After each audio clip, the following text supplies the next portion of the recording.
deliver for the American people. It was premised not on a complex set of policy initiatives, but on a simple promise: to restore the soul of this nation. In his third bid for the presidency, he bet that voters would turn away from the trend of electing outsider candidates vowing to change the system, and toward an insider who can improve their lives by applying his experience and values to that system.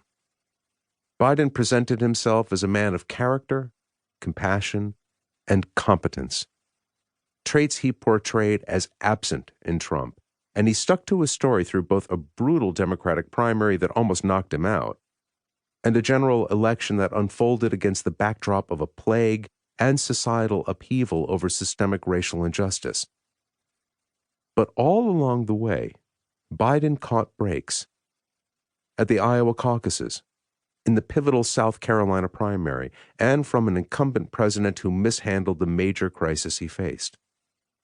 Those breaks, which he capitalized on, contributed to his victory. But after all the votes were counted, Biden was hardly alone in finding himself fortunate.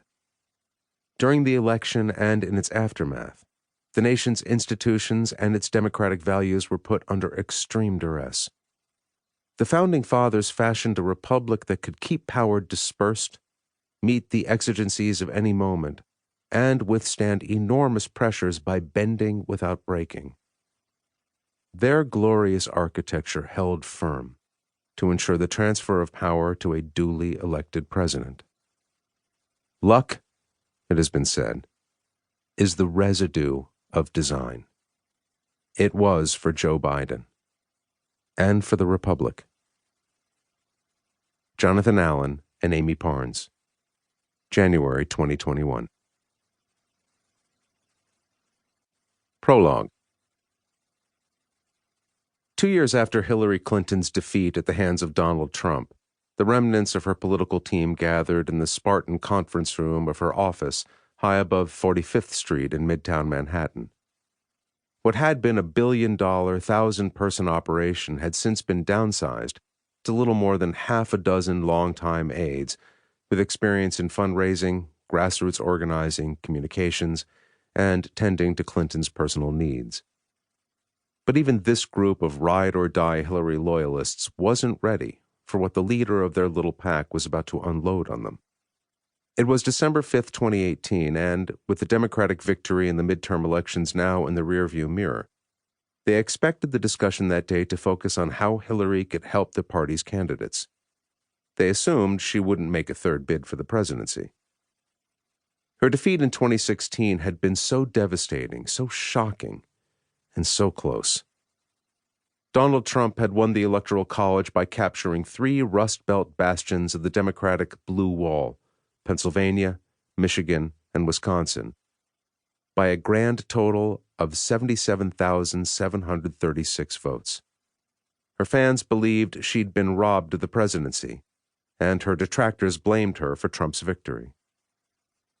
2 years later, some of her aides were already fielding recruiting calls from prospective Democratic presidential campaigns, and that created a tension point that Huma Abedin, Hillary's closest advisor, wanted to put out in the open.